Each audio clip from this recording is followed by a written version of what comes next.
की शुरुआत hero association में होती है, जहां के स्टाफ के लोग बात कर रहे थे कि उस विशालकाय सेंटिपिड मॉन्स्टर को किसी ने एक झटके में ही मार दिया और मानो जैसे उसका नामो निशान ही मिट गया। इस तरह का काम बस किंग ही कर सकता है। हम खुशनसीब हैं कि किंग हमारी साइड है। अब बात करें उस हीरो हंटर गारो की, तो सिल्वर फैंग भी उसे हराने में फेल हो गया है। अब उसका क्या करें? अगर वो ऐसे ही हमारे हीरोज को मारता रहा तो एक दिन हीरो एसोसिएशन ही बंद हो जाएगा। स्टिच कहता है कि गारो को अब हमें एक इंसान नहीं बल्कि मॉन्स्टर की तरह देखना चाहिए। अगली बार जब वो सामने आएगा तो हम उसे थ्रेट लेवल ड्रैगन की तरह ट्रीट करेंगे और सबको एक इमरजेंसी अलर्ट भेजा जाएगा। एक आदमी बोलता है कि लेकिन वो है तो एक इंसान ही, एक मामूली इंसान हमारे एस रैंक हीरोज को कैसे हरा सकता है? स्टिच कहता है कि सिल्वर फैंग गारो को हराने में कामयाब नहीं हुआ, लेकिन फिर भी उसने गारो को बहुत ज्यादा घायल कर दिया है, यानी कुछ समय तक वो हमें दिक्कत नहीं देगा, तो हम इसे अपनी जीत समझ सकते हैं। एक आदमी बोलता है कि ब्लास्ट को क्यों नहीं बुलाते, वो एस क्लास का रैंक 1 हीरो है। स्टिच उसे बताता है कि ब्लास्ट अपनी मर्जी का काम ही करता है, उसे ऑर्डर देना नामुमकिन है, उसे किसी की बात सुनना पसंद नहीं है। रजिस्ट्री में भी उसकी आइडेंटिटी के बारे में कुछ नहीं लिखा गया है, लेकिन हमें उस पर पूरा भरोसा है कि जब इंसानियत को सच में उसकी मदद चाहिए होगी तब वो जरूर आएगा। तभी नारिंकी यहाँ आ जाता है, जो कि हीरो एसोसिएशन को चलाने के लिए तगड़ा पैसा देता है और टॉप 3 स्पॉन्सर्स में से एक है। नारिंकी के बेटे को मॉन्स्टर ने किडनैप कर लिया है और 24 घंटे बीत गए हैं, लेकिन अब तक हीरो एसोसिएशन कुछ नहीं कर पाई है। तभी सेकिंगर नाम का एक आदमी बोलता है कि मैं आपसे वादा करता हूँ हम आपके बेटे को बचा लेंगे। वो जल्द ही एक रेस्क्यू मिशन शुरू करने वाला है। इसके बाद वो डार्क शाइन, पिग गॉड और तात्सुमाकी से मिलता है, लेकिन इन्हें ये नहीं पता कि मॉन्स्टर्स का ठिकाना कहाँ पर है। चाइल्ड एम्पेरर उनका अड्डा ढूंढने की कोशिश कर रहा है। तात्सुमाकी कहती है कि उनका अड्डा जरूर घोस्ट टाउन में ही कहीं होगा, तो मैं पूरा टाउन ही उड़ा दूंगी। सेकिंगर उसे मना करता है क्योंकि उन्हें बच्चे को भी बचाना है। तात्सुमाकी कहती है कि मॉन्स्टर्स जरूर मुझसे डर के छुप गए होंगे। सेकिंगर बताता है कि कल ड्राइव नाइट खुद ही छानबीन करने अकेले गया था। उसने हमारी बात नहीं सुनी और वो घोस्ट टाउन में चला गया। उसने आज तक कोई लड़ाई नहीं हारी, तो उसे खुद पर बहुत कॉन्फिडेंस था, लेकिन कल रात से ही हमें उसका कोई सिग्नल नहीं मिल रहा है, यानी जरूर ड्राइव नाइट को किसी ने हरा दिया होगा। तात्सुमाकी कहती है कि हमें जल्दी अटैक करना चाहिए। बाकी हीरोज कहां पर हैं? सेकिंगर कहता है कि मॉन्स्टर एसोसिएशन ने हमें 3 दिन का टाइम दिया था, जिसमें से 2 दिन बाकी हैं। बाकी हीरोज भी मिशन के लिए आते ही होंगे। इसके बाद हम एटॉमिक समुराई और उसके स्टूडेंट्स को देखते हैं। वो भी कल से छानबीन करने में लगा हुआ है, लेकिन उसे भी मॉन्स्टर्स एसोसिएशन का हेडक्वार्टर नहीं मिला है। जब तक उनका ठिकाना पता नहीं चलता है, थोड़ा आराम कर लेना चाहिए। तभी अमाई मास्क भी यहाँ आ जाता है, जो कि ए क्लास का रैंक 1 हीरो है। वो कहता है कि मैंने सुना था इस टीम में तगड़े हीरोज होंगे, फिर ये बच्चे यहाँ क्या कर रहे हैं? ये कोई पिकनिक नहीं है जो एटॉमिक समुराई अपने स्टूडेंट्स को भी यहाँ ले आया। ये लोग तुरंत ही मॉन्स्टर्स के हाथों मारे जाएंगे, उसमें कोई दिक्कत नहीं है, लेकिन अगर ये भी किडनैप हो गए या इन्हें सामने करके मॉन्स्टर्स ने हमला किया तो फालतू में हमारा टाइम वेस्ट होगा। तो इन्हें बोल दो कि ऐसा कुछ हो तो खुद ही अपना खेल खत्म कर लें।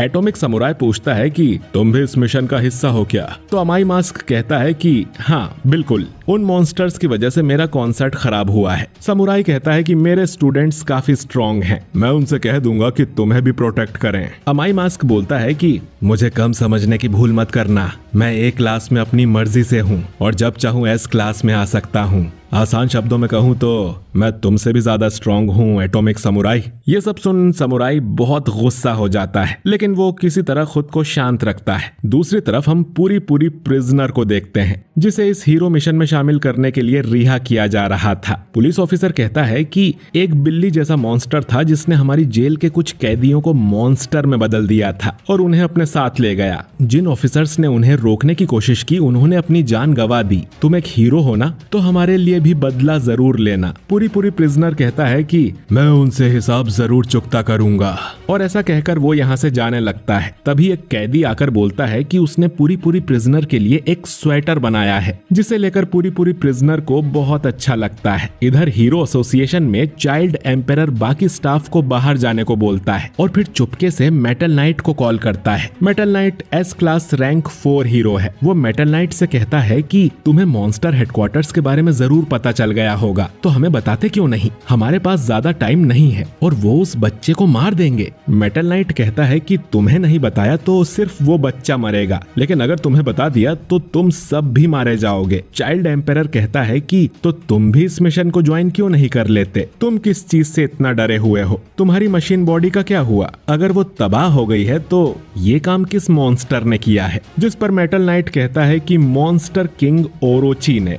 उसने सिर्फ एक बार ही किया था और पूरा आर्मर तबाह कर दिया। उन्हें खतरा सिर्फ मॉन्स्टर से नहीं है, कई काली शक्तियां हैं जो दुनिया पर कब्जा करने की फिराक में हैं। जब इंसानियत थोड़ी कमजोर हो जाएगी तो वो सब एक साथ हमला करेंगे और सब कुछ छीन लेंगे। वो चाइल्ड एम्पेरर से कहता है कि अपने आसपास किसी पर भरोसा मत करना, अपनी ताकत को बढ़ाओ और उसे सही समय के लिए बचा कर रखो। इतना कहकर वो कॉल कट कर देता है। इधर नारिंकी को हीरो एसोसिएशन पर भरोसा नहीं था और वो खुद अपने बेटे को बचाना चाहता था, तो वो अपनी ही एक प्राइवेट स्क्वाड को घोस्ट टाउन में जाने को बोलता है ताकि वो मॉन्स्टर से लड़के उसके बेटे को बचा लाएं। उसने इन सबको बैटल सूट्स पहनाए हुए थे, जिनसे इनकी पावर भी किसी हीरो जितनी हो जाएगी और ये लोग भी मॉन्स्टर्स को मार पाएंगे। अगर ये अपने मिशन में कामयाब होते हैं तो नारिंकी इन्हें मुंह मांगा इनाम देगा और इनकी आने वाली पीढ़ी भी आलीशान जिंदगी जिएगी। और ये लोग निकल पड़ते हैं। इसके बाद हम फुबुकी को देखते हैं, जो सैतामा के घर अर्जेंट मीटिंग के लिए जाती है। वो देखती है कि सैतामा और किंग तो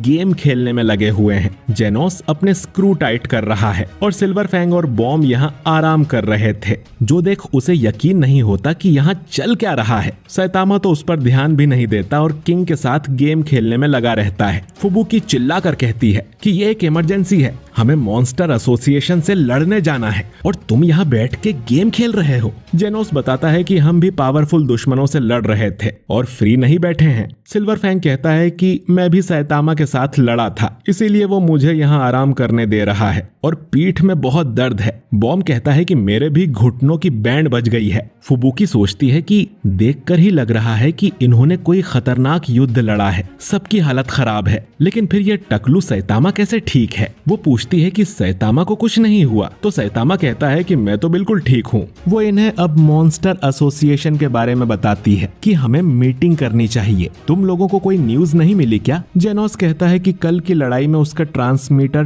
टूट गया था। बाकी लोग भी यही कहते हैं। फुबुकी बोलती है तो अब हमें क्या करना चाहिए? हीरोज और मॉन्स्टर के बीच युद्ध शुरू होने वाला है। जेनोस बोलता है कि मुझे तो पहले थोड़ा रिपेयर करवाना होगा। सिल्वर फैंग और बॉम्ब भी लड़ने की हालत में नहीं है और किंग भी बहाना मार देता है कि उसे कोई दूसरा काम है, यानी बस फुबुकी और सैतामा ही लड़ने की हालत में है। फुबुकी उसे कहती है कि हीरो एसोसिएशन ने टॉप हीरोज की कोई टीम बनाई होगी, लेकिन अगर हम भी कुछ करते हैं तो हमारी रैंक्स बढ़ जाएंगी। इस बार दुश्मन कोई एक मॉन्स्टर नहीं है, बल्कि वो सब आपस में मिल गए हैं और अपनी एक ऑर्गेनाइजेशन बना ली है और उनका कोई बॉस भी जरूर होगा। सिल्वर फैंग कहता है कि अगर गारो इस मॉन्स्टर ग्रुप के साथ जाके मिल गया तो मुश्किल की बात होगी। बॉम्ब कहता है कि गारो से अकेले लड़ने का मौका अब शायद ही हमें मिले, और अगर उनके पास सेंटिपिड जितने और भी स्ट्रॉन्ग मॉन्स्टर हुए तो मैं तो हीरो वाला काम ही छोड़ दूंगा। किंग सैतामा से कहता है कि वो हीरो हंटर भी कल वाली लड़ाई में मौजूद था,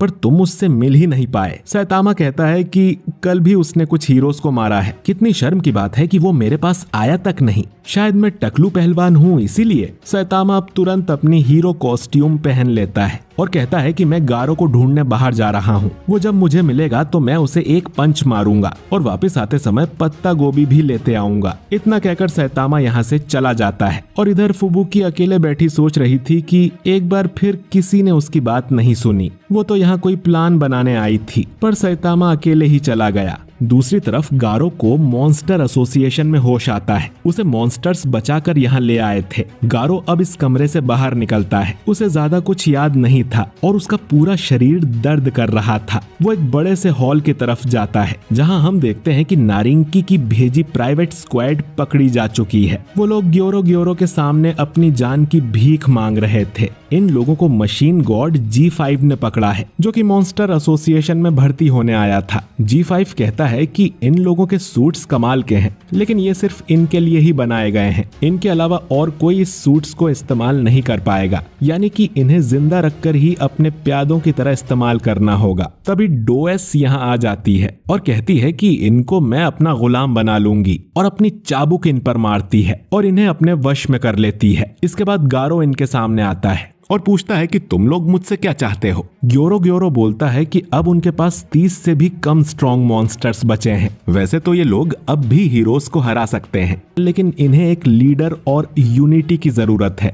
और वो चाहता है कि गारो भी इस जगह का लीडर बन जाए। उसे गारो के जैसे ही किसी एंटी हीरो आइडियोलॉजी वाले की तलाश थी। गारो यहाँ का मेंबर बनने को मान जाता है, लेकिन मॉन्स्टर किंग ओरिची की एक शर्त थी। गारो को साबित करना होगा कि वो सच में एक मॉन्स्टर बनने को तैयार है, और उसे एक दिन के अंदर किसी एक हीरो का सिर लाके देना होगा। गारो अब यहाँ से बाहर चला जाता है और ग्योरो उस पर नजर रखने के लिए 2 मॉन्स्टर्स, इंसेक्ट गॉड और किंग द रीपर को उसके पीछे लगा देता है। एपिसोड के आखिर में हम